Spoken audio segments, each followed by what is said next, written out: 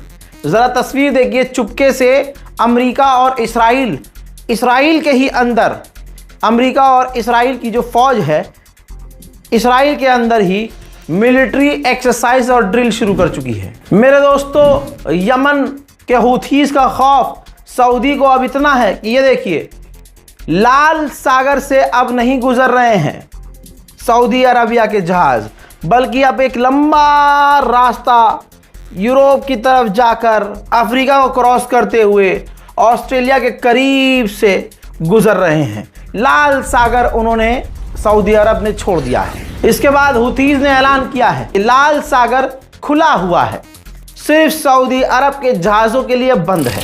हजरात, तैयारी इसी की तो चल रही थी, ये जंग इसीलिए रोकी गई थी। अब बुल्गारिया के गवर्नमेंट का स्टेटमेंट शेयर किया है ट्रंप ने और शुक्रिया अदा किया है, क्योंकि बुल्गारिया ने अमेरिकी फ़ौज को अपनी जगह, अपनी ज़मीन, अपनी एयर स्पेस का इस्तेमाल ईरान के ख़िलाफ़ करने के लिए दे दिया है। इसके बाद जब हमने डेटा खंगाला तो बुल्गारिया के अंदर से अमेरिका के जहाज़ उड़ान भर रहे हैं और वो मिडिल ईस्ट की तरफ जा रहे हैं। ब्रिटेन भी उतरा हुआ है ईरान के ख़िलाफ़ खुले मैदान में, और अब बुल्गारिया भी उतर आया है खुले मैदान में। तो अब आप समझ सकते हैं कि ईरान कितना अकेला है। उधर सेंटकॉम ने पोस्ट किया है कि मिडिल ईस्ट में हिमरास मिसाइलें जो हैं भारी मात्रा में लाई गई हैं। बाइडन की समय जो सरकार थी, उस सरकार में जो विदेश मंत्री थे, चेहरा पहचानते होंगे आप, उन्होंने कहा है कि डोनाल्ड ट्रंप ईरान की जंग में फंस चुका है, वो इस जंग से निकलना चाहता है लेकिन उन्हें रास्ता नहीं मिल रहा है बाहर निकलने का। डोनाल्ड ट्रंप बुरी तरह से इस जंग में फंस चुके हैं। इससे बड़ा अपडेट यह है कि ओमान की डेलीगेशन ईरान में है, स्ट्रेट ऑफ हॉर्मुज पर बात करने के लिए ईरान गई है। एक बड़ा अरब का करोड़पति आदमी है, उसने कहा है, एक तरह से मैसेज दिया है ट्रंप को, ये सीज फायर बहुत ज़रूरी है, क्योंकि नुकसान कुवैत और दूसरे अरब देशों को बहुत ज़्यादा उठाना पड़ रहा है, सीधा इकोनॉमी पे फ़र्क पड़ रहा है। अमेरिकन एनर्जी एसोसिएशन ने कहा है कि इसी तरह से क्रूड ऑयल $100 प्रति बैरल लगातार बने रहे तो अमेरिका के हर एक नागरिक पर असर होने लगेगा, दिखने लगेगा। ईरान ने कहा है कि पिकैस हमारे माउंटेन पर अमेरिका जो हमला करने का प्लान बता रहा है, शौक से कर ले, उसे कुछ नहीं मिलेगा, कोई भी ऑपरेशन सफल नहीं होगा, हमला फेल होगा, और उसके बाद जब हम जवाबी कार्रवाई करेंगे तो याद रखना वो सिर्फ हथियारों से जवाबी कार्रवाई नहीं होगी। यानी ईरान ने कह दिया है कि सारे सामदाम दंडभेद तुम्हारे खिलाफ इस्तेमाल किए जाएंगे। उधर चाइना ने पाकिस्तान पर दबाव बनाया हुआ है कि एक बार फिर से बीच में कूदो और अमेरिका और ईरान की बातचीत कराओ और सब शांत कराओ।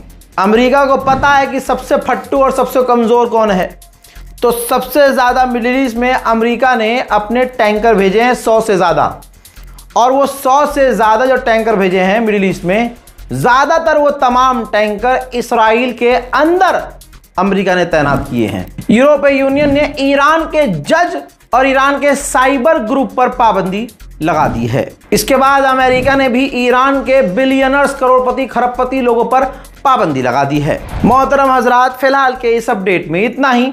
इस रिपोर्ट को शेयर कीजिए, चैनल को सब्सक्राइब कीजिए, सब्सक्राइब कर लीजिए भैया, इतना ही तो मांगा है और क्या ही कह दिया मैंने आपसे। अपनी राय कमेंट सेक्शन में लिखिए और दुआओं में याद रखिए। जय हिंद।